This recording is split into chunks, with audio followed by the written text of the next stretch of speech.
dari kelompok PLP 2 SMA Muhammadiyah 1 Kota Magelang akan mempresentasikan hasil dari kegiatan PLP 2 kami. Berikut anggota kelompok dari PLP 2. Saya Arif Rohman, NPM 1903010014. Saya Muhammad Jamal Faruk, NPM 20.0301.0005.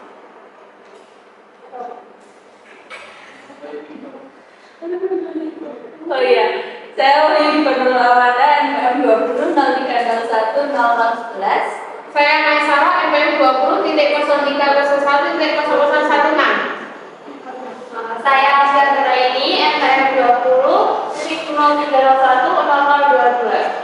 Saya Rizky Group 20.0301.0023. Yang pertama akan kami jelaskan terkait latar belakang dari pengenalan persekolahan atau PLP 2. Nah, jadi PLP 2 ini adalah tahapan kedua dalam pengenalan lingkungan persekolahan dalam program sarjana pendidikan yang dilaksanakan pada semester 7. Dan kami mendapatkan sekolah di SMA Muhammadiyah 1 Kota Magelang. Kegiatan PLP ini merupakan kegiatan observasi dan pemagangan yang dilakukan mahasiswa untuk mempelajari aspek tentang pembelajaran dan pengelolaan pendidikan dalam satuan pendidikan. Kemudian akan dijelaskan oleh rekan saya. Selanjutnya yaitu manfaat dan tujuan. Manfaat yang pertama yaitu dapat memperoleh pengalaman dan keterampilan untuk melaksanakan pembelajaran di sekolah. Manfaat yang kedua yaitu memperoleh kesempatan untuk dapat andil dalam menyiapkan calon guru atau tenaga pendidikan yang profesional. Dan yang ketiga, memperoleh masukan perkembangan pelaksanaan praktek pendidikan sehingga kurikulum, metode, dan pengelolaan pembelajaran dapat disesuaikan. Lalu tujuan. Kegiatan PLP 2 ini bertujuan untuk melatih dan memberikan pengalaman kepada mahasiswa tentang lingkungan persekolahan secara langsung. Dengan kegiatan PLP 2 ini diharapkan mahasiswa dapat memperoleh pengalaman tentang persekolahan yang tidak didapatkan ketika dalam perkuliahan. Sekarang kita masuk ke sejarah singkat dari keberadaan SMA Muhammadiyah 1 Kota Magelang. Saat ini tidak bisa dilepaskan dari peran beberapa tokoh yang pada awalnya merupakan pelopor berdirinya sekolah. Tokoh-tokoh tersebut antara lain Mbak Abdul Ubaidah BA, Sarjono BA, Mufti HSBA, Sugeng HSBA, SP Darminto, Ihsan SH, Suyono BA. Mereka berpandangan bahwa perlu dilakukan upaya untuk meneruskan perjuangan yang dilakukan oleh Kiai Haji Ahmad Dahlan khususnya dalam bidang pendidikan. Akhirnya, dengan surat izin tertanggal 6 Desember 1975 yang ditandatangani oleh Hartono HS selaku Kasubdit Kurikulum Pendidikan Menengah Umum atau PMU, Departemen Pendidikan Kebudayaan Kantor Wilayah Provinsi Jawa Tengah mulai diizinkan untuk menerima siswa kelas 1. Surat izin tersebut dikuatkan dengan memo dari Bapak Hartono HS tertanggal 4 Januari 1977 untuk beberapa kepala SMA negeri di Magelang yang isinya tentang restu berdirinya SMA Muhammadiyah Kota Magelang. 4 kepala sekolah tercatat telah memimpin sekolah ini, yakni yang pertama dimulai dari H. Abu Ubaidah BA mulai tahun 1976 sampai 1977.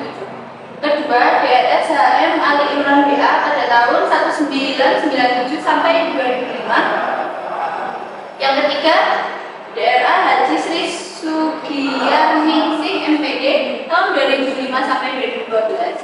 Kemudian Suratno SE MPD 2012 sampai 2019 dan kini dipimpin oleh Ibu Icuk Salabiyati MPD mulai dari tahun 2019 sampai dengan sekarang.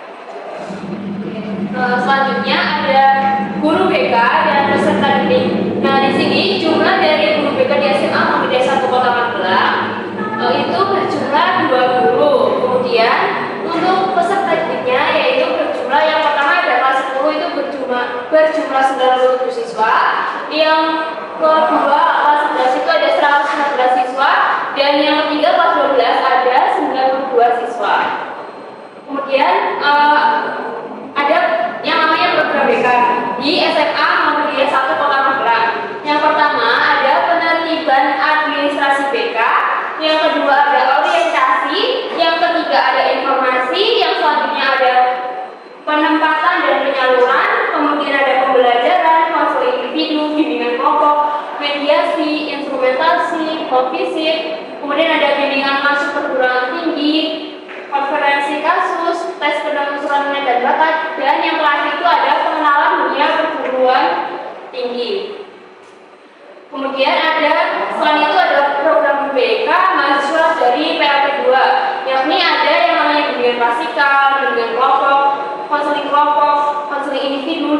Selanjutnya hasil pelaksanaan kegiatan PLP 2, yaitu penyusunan perangkat layanan BK, RPL, materi layanan BK, dan instrumen penilaian. Dalam pelaksanaan bimbingan dan konseling, guru BK di SMA Muhammadiyah 1 Kota Magelang menyusun RPL BK menggunakan RPL kurikulum Merdeka. Materi layanan yang diberikan disesuaikan dengan kebutuhan peserta didik dari hasil analisis DCM. Selanjutnya yaitu pelaksanaan kegiatan layanan BK dengan menggunakan ragam strategi dan media layanan BK. Strategi mencakup tujuan kegiatan, isi kegiatan, proses kegiatan, dan sarana kegiatan, sarana penunjang kegiatan.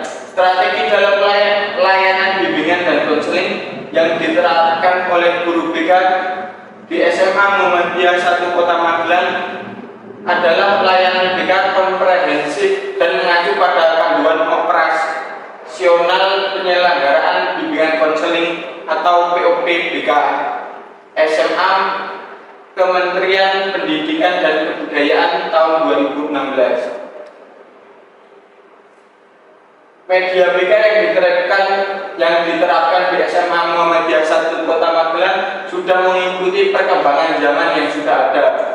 Hal ini dibuktikan dengan diterapkannya pemberian layanan klasikal yang menggunakan media yang kekinian dan sesuai dengan perkembangan zaman agar lebih menarik.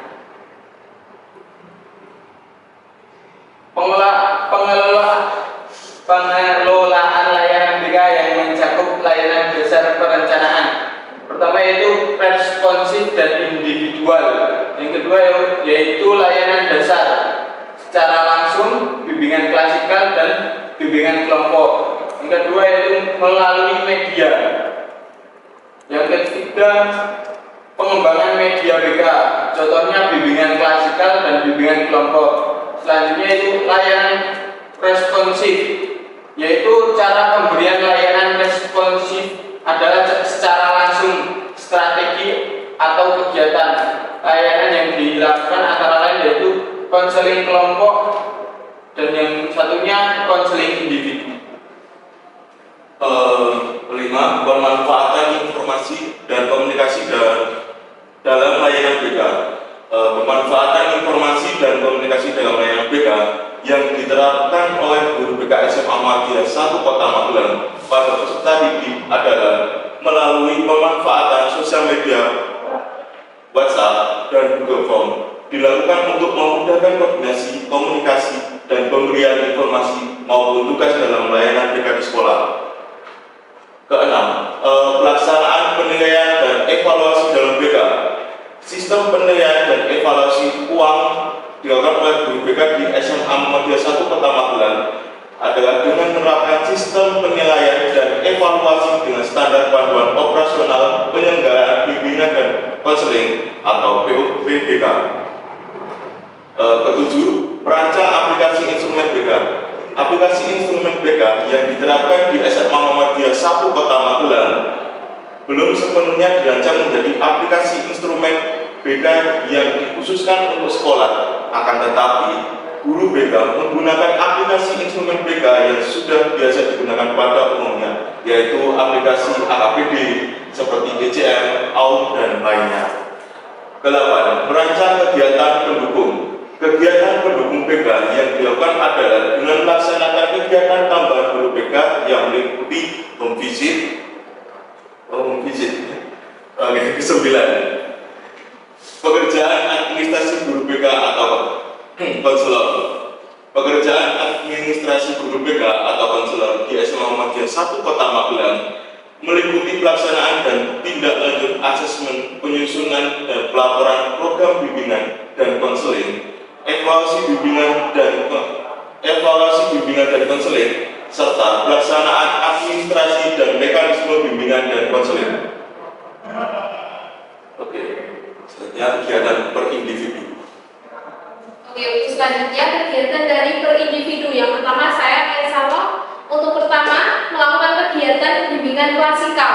Jadi bimbingan klasikal yang pertama itu dilaksanakan di kelas 10-3 karena memang kami hanya mendapatkan satu kelas untuk setiap mahasiswa. Jadi saya mendapatkan kelas 10-3 Nah, bimbingan klasikal yang pertama saya tidak langsung menyebar instrumen, tetapi saya pengenalan terlebih dahulu dan pendekatan terhadap siswa. Jadi saya melakukan pengenalan serta pemberian materi tentang pemahaman tentang stres akademik.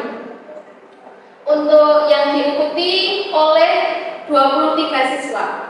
Kemudian bimbingan klasikal yang kedua saya laksanakan juga di kelas 10-3 dan itu setelah melakukan asesmen awal berupa penyebaran BCM.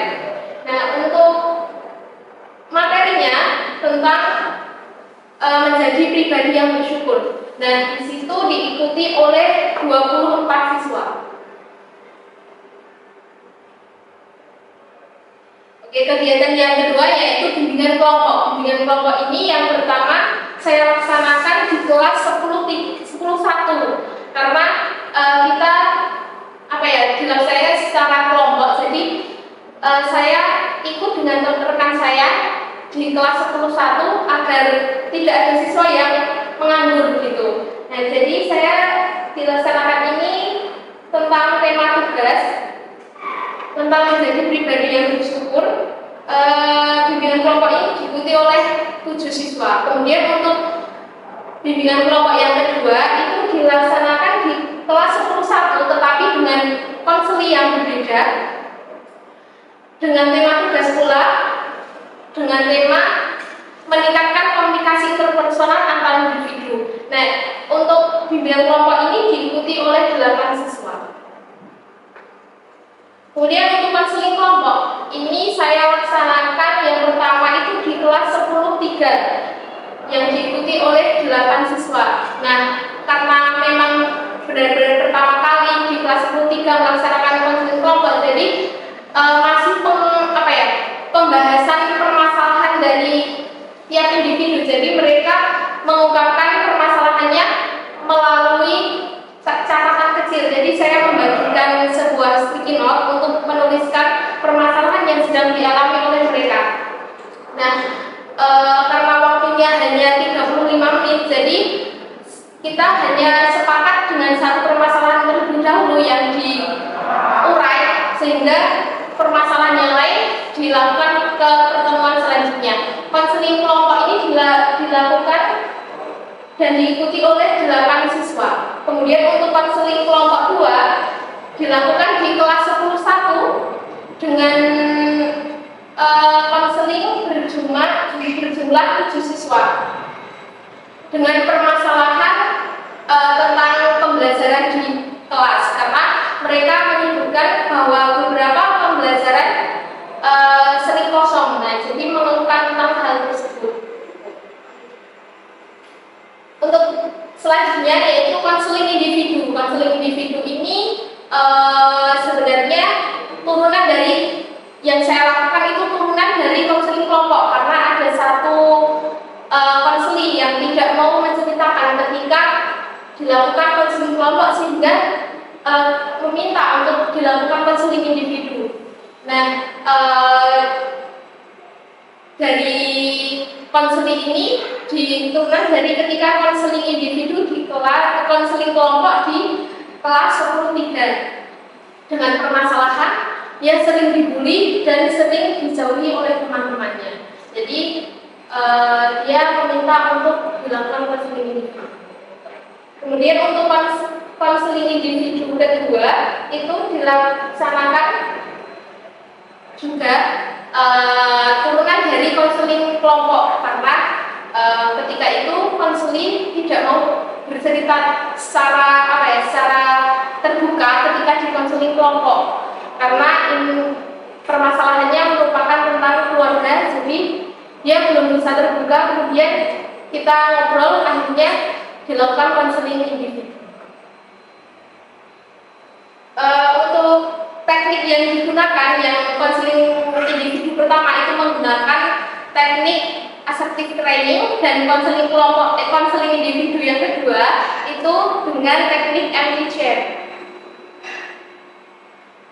Ya, untuk selanjutnya tentang media. Saya membuat media Johari Window. Media ini merupakan turunan dari uraian dari teorinya Johari Windows yang membahas tentang empat aspek dalam individu.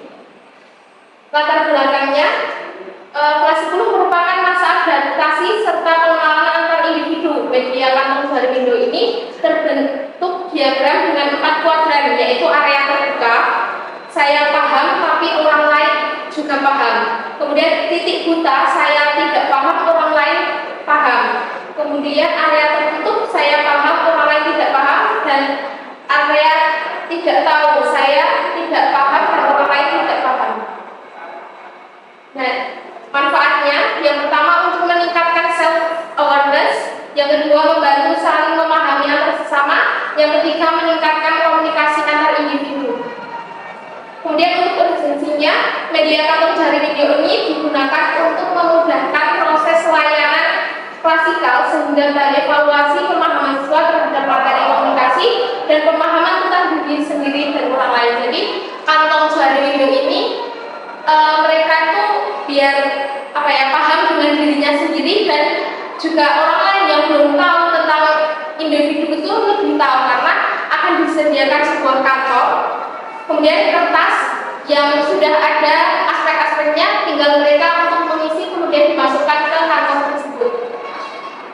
Ini untuk foto dari kantong Johari Windows tersebut.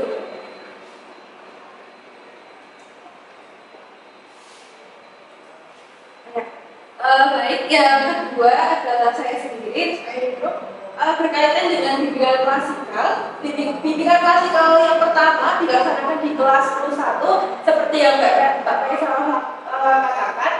Kita sudah dibagi per kelas oleh Guru Palmo dan saya mendapatkan kelas 11. Maka saya melaksanakan kegiatan bimbingan klasikal di kelas 11. Pertemuan pertama yaitu pemberian asesmen berupa DCM. Dan dari hasil asesmen tersebut, saya mendapatkan hasil bahwa siswa kurang akrab dengan teman sekelasnya. Maka dari itu saya membuat tema yaitu membangun keakraban dengan teman.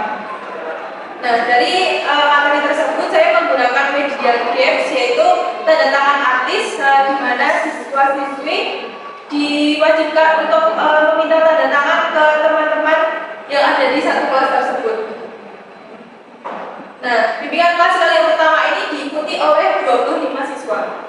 Lalu bimbingan klasikal yang kedua sama dilakukan di kelas 11 juga dengan topik kebiasaan belajar yang diikuti oleh 24 siswa.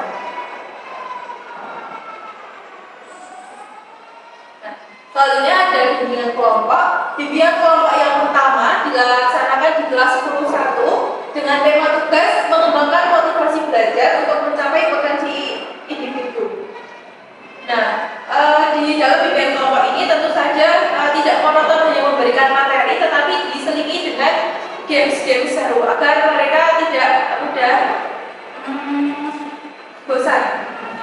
Nah, bimbingan kelompok yang pertama ini diikuti oleh 7 siswa. Lalu selanjutnya ada bimbingan kelompok yang kedua.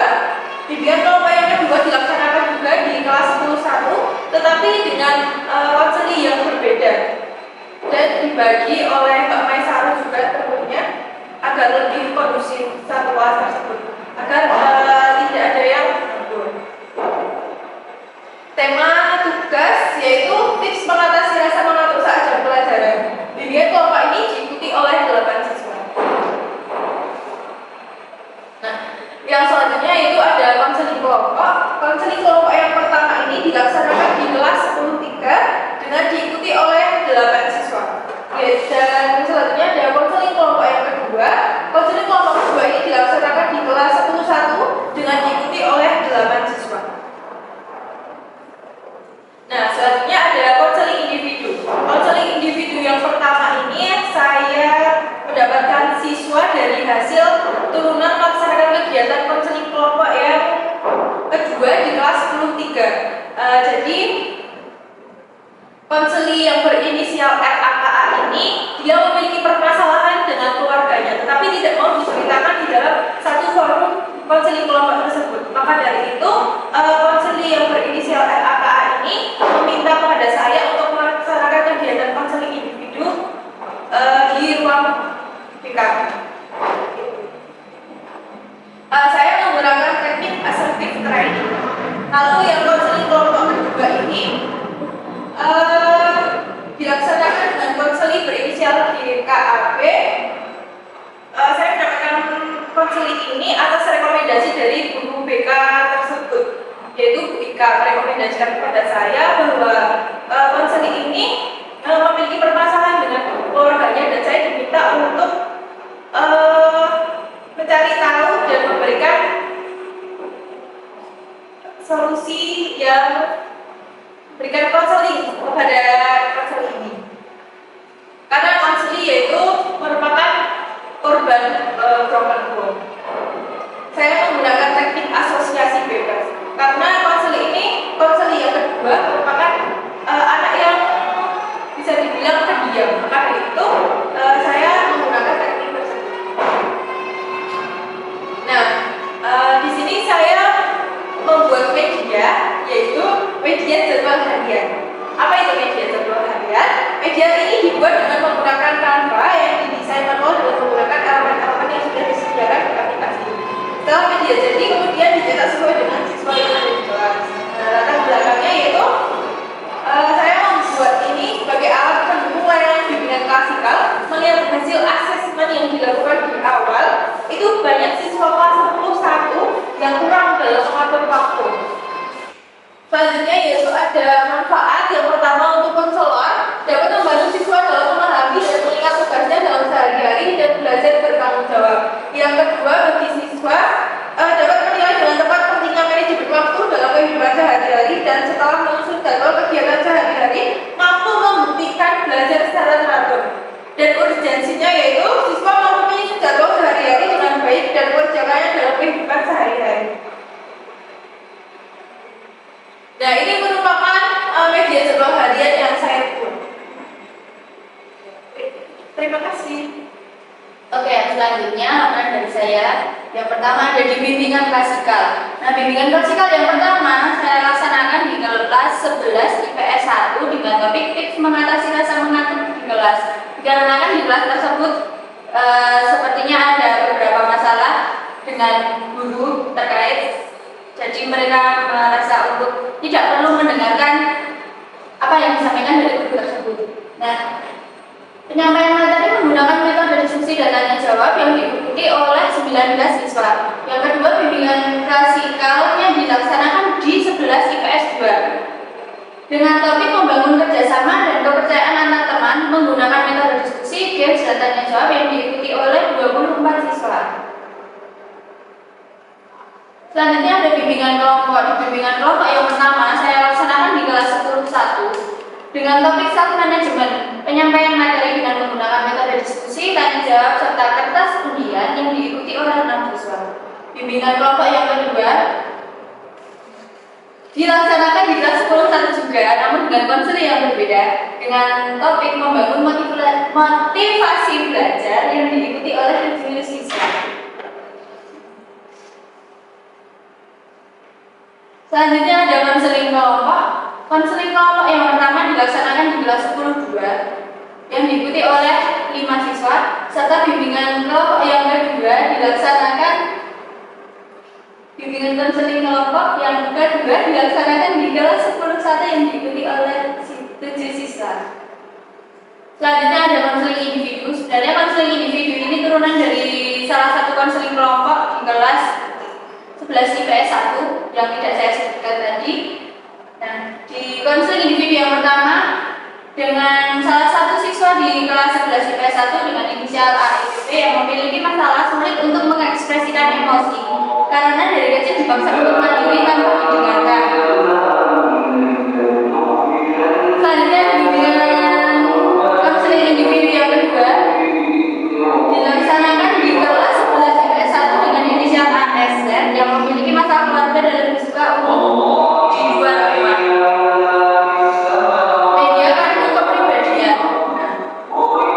Kartu kepribadian ini dibuat dengan Canva dengan elemen-elemen sederhana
dengan tema strategi untuk meningkatkan konsentrasi belajar.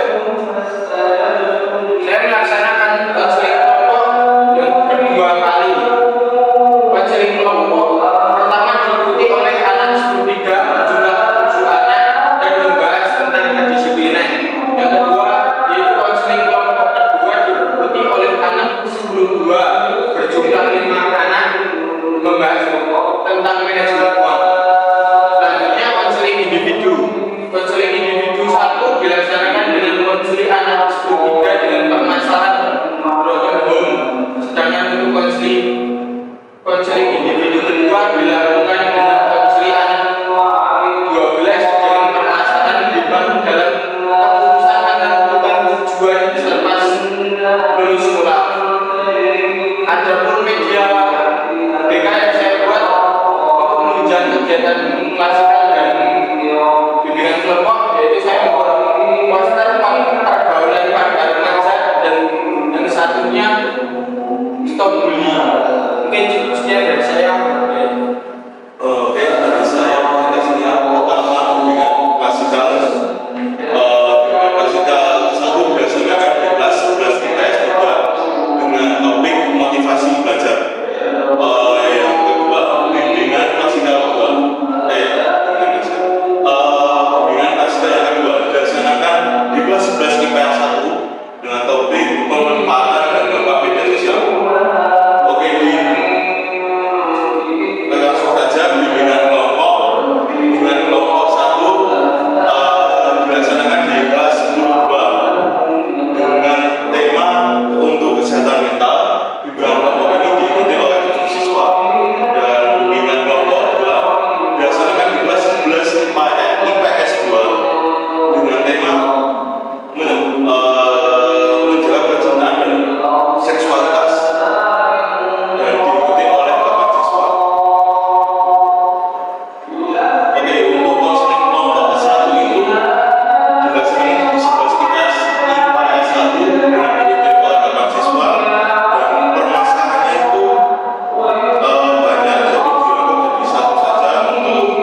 di kolom komentar di bawah ini ya.